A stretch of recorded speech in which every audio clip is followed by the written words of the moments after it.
search for Chandragupta. Chanakya was lost in his thoughts while walking.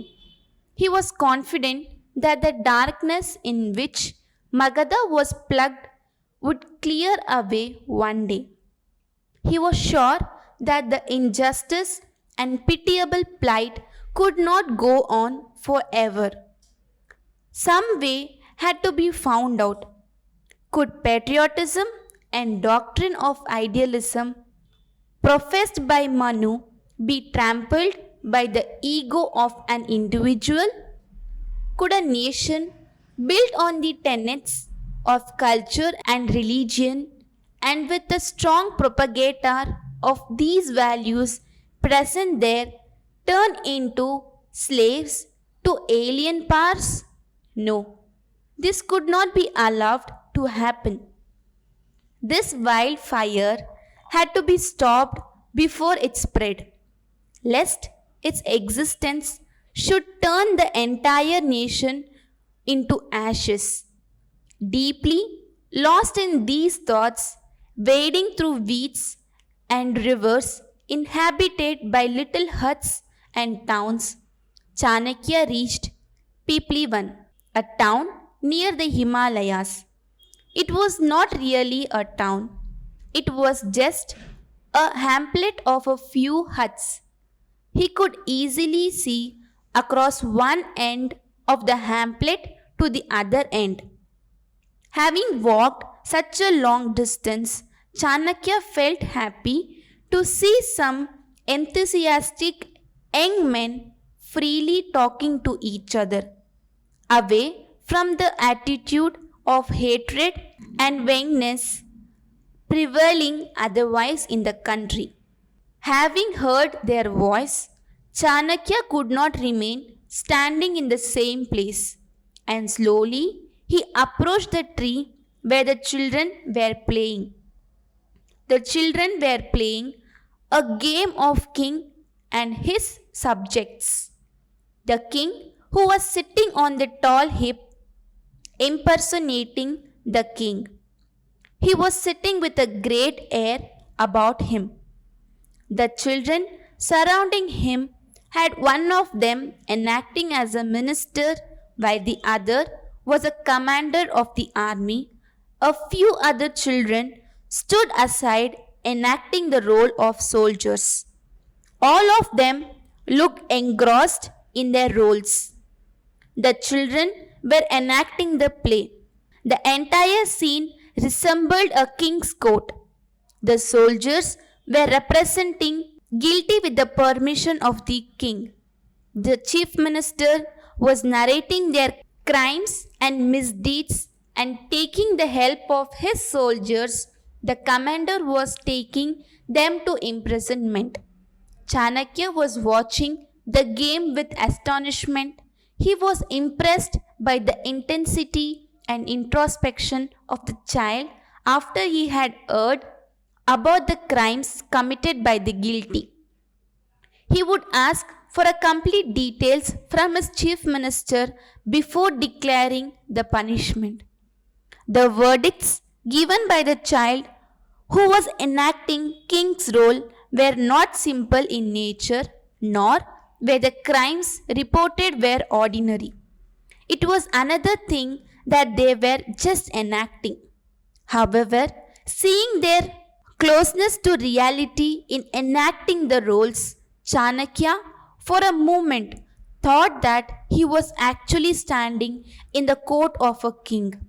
He realized that if such a child grew up following the path of the duties and the religion of a Kshatriya, and if he were to occupy the royal throne, he would certainly be able to manage the kingdom of Magadha with his wisdom.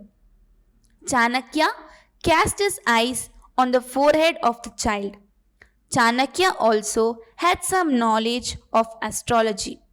With this knowledge and awareness, Chanakya felt that the child enacting as a king had all signs of an able and seasoned administrator and a king. He realized that only such a child could become the emperor of subcontinent of Bharat. Chanakya thought of prolonging the enactment little longer. With the folded hands, he approached the child who sat there enacting the king's role and said, "Hail the king! Glory to the king! Who are you?" asked the king. "I am a poor Brahmin. Sir, my name is Chanakya. May I know what you want? I am spending my life in a great sorrow. May I beg of you to grant me some alms?" The adolescent king looked at the Chanakya first.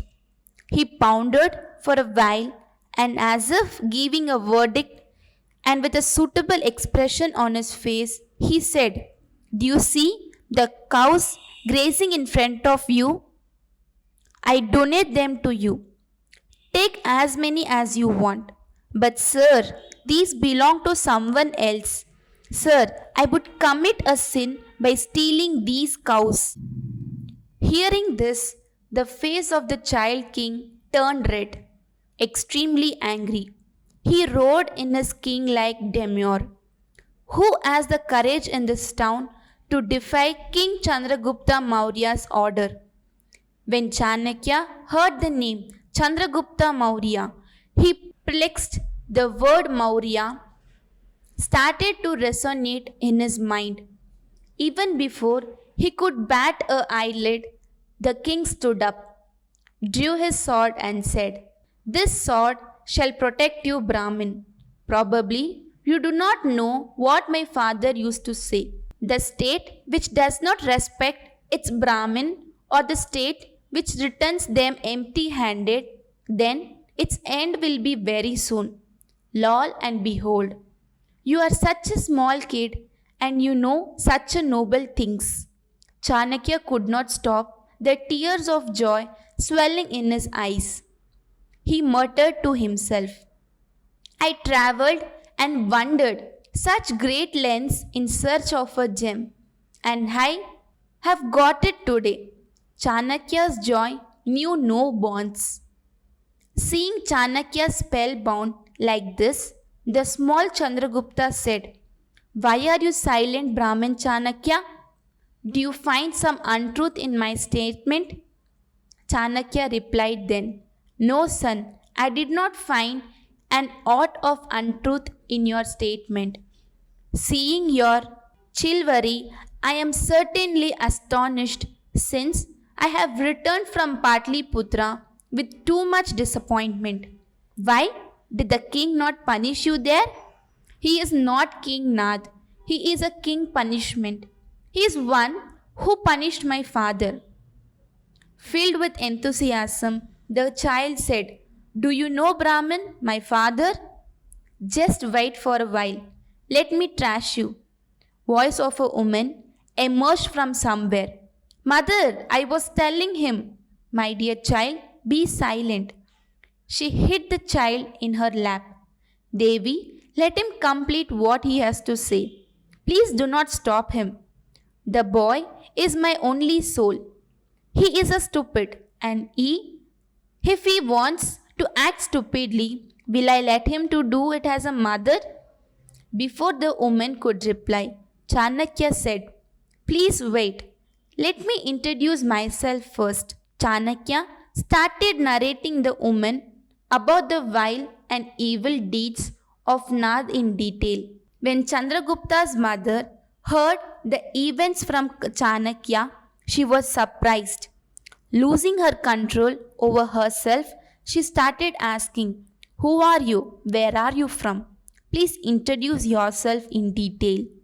Chanakya smiled and said, "Devi, first let this boy finish his statement." "No, first you should introduce yourself. Then I will complete what he was supposed to say after this." "Devi, I am the son of an same unfortunate but firm and self-respecting man who was expelled by the king of Magadha. Yes, I am the son of Channi. You may also call me Vishnugupt." With an uncertain-eyed joy writ large on her face, and said, "Dear Vishnugupt, please come with me. Yes, my son, Chandragupta, you too come. And that woman took both of them to her home. After extending due hospitality to them, Chandragupta's mother told Chanakya, Chandragupta is the unfortunate son of Commander Maurya, who I had brought here with too much difficulty, as he is the only sign of us after my husband's imprisonment. He is only a child who was ignorant and innocent.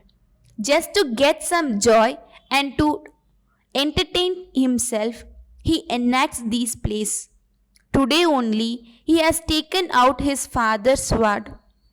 Now, Chanakya was convinced that the child is definitely born in a Kshatriya race. His father's blood is running through his veins.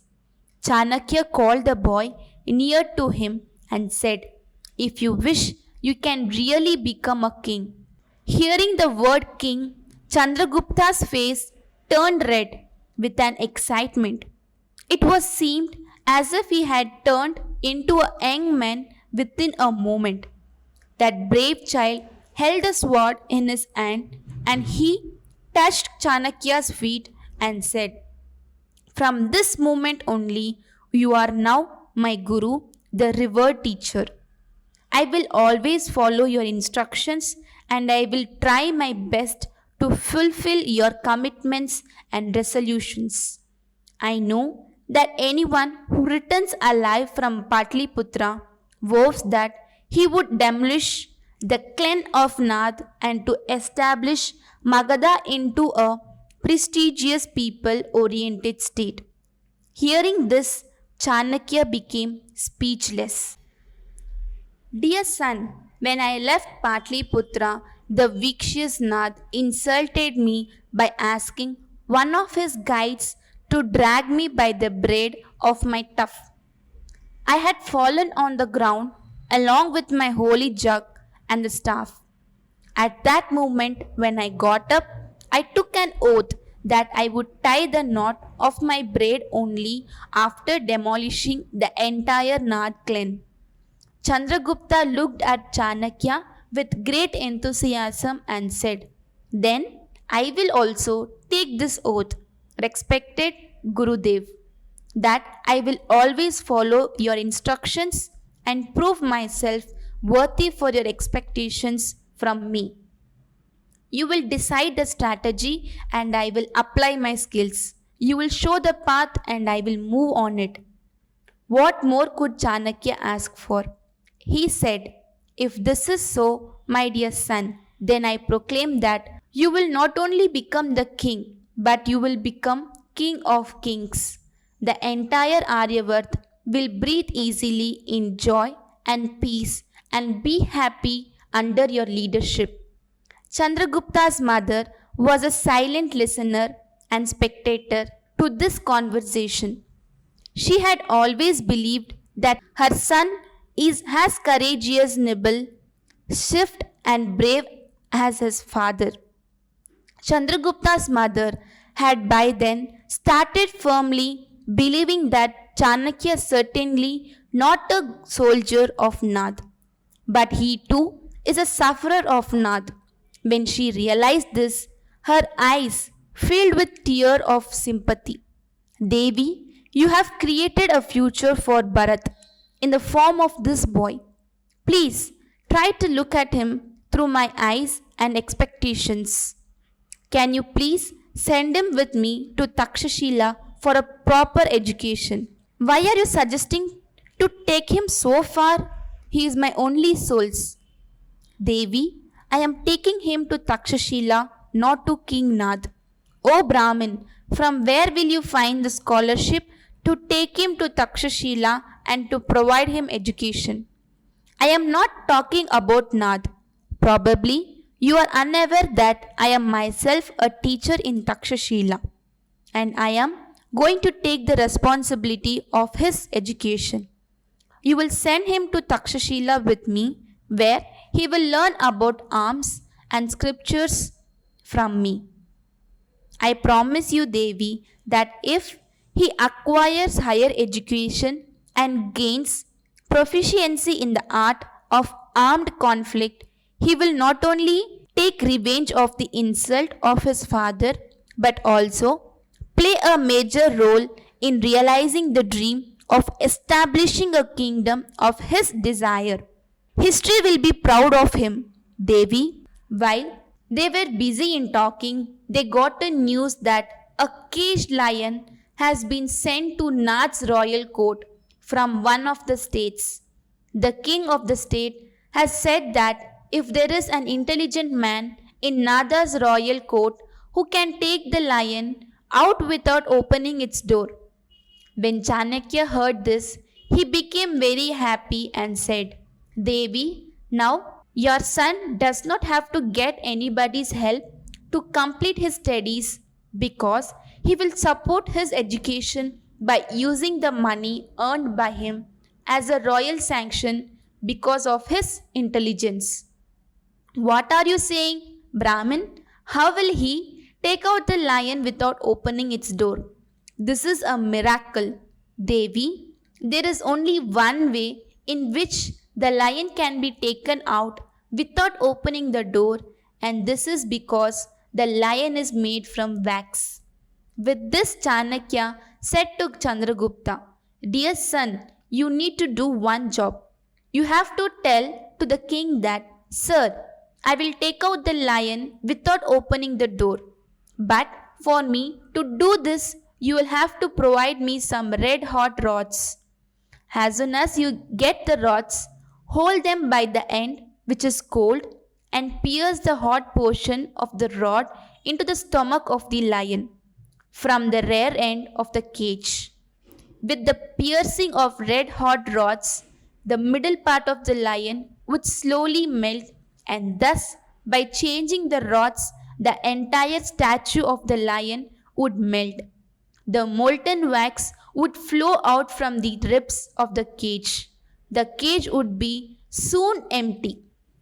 After that, King Nath will be pleased with you and grant you anything you wish for. After telling him this, Chanakya returned to Takshashila. The cage was kept right in the middle of Nath's royal court, in which the lion was trapped inside in it.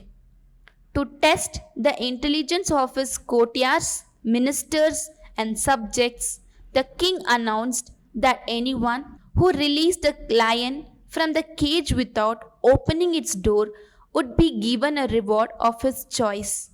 When the courtiers and subjects heard the announcement, they got startled because nobody could think of a solution which would set the lion free. Nobody could imagine any solution to the problem.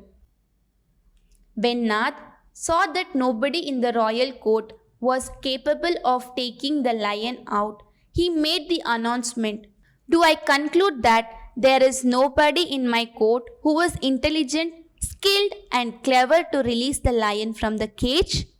Yes, there is one. A voice was heard. Chandragupta came out from the crowd to the center of the court and said, If you agree to provide funds from your royal treasury for my education, then I will take the lion out of the cage without opening its door. The king was surprised to see the young boy bravely, 12 years of age. He wondered if he could really be able to take out the lion. His mind was filled with doubt. The king said, If you really succeed in taking the lion out, I truthfully announce that I will happily provide for funds from the royal treasury for your higher education in Takshashila University. You take the lion out and save our prestige. All right, sir. Please ask your servants to fetch 7 red hot rods made of iron. As soon as the rods arrived, using them, Chandragupta started melting the statue of lion, which was made of wax, and in a short while the cage was emptied as all the molten wax having flowed out. As promised by him, Nath awarded the gold coins to Chandragupta to help him complete his education in Takshashila and bid him farewell. When Chandragupta's mother heard the news, she was overjoyed.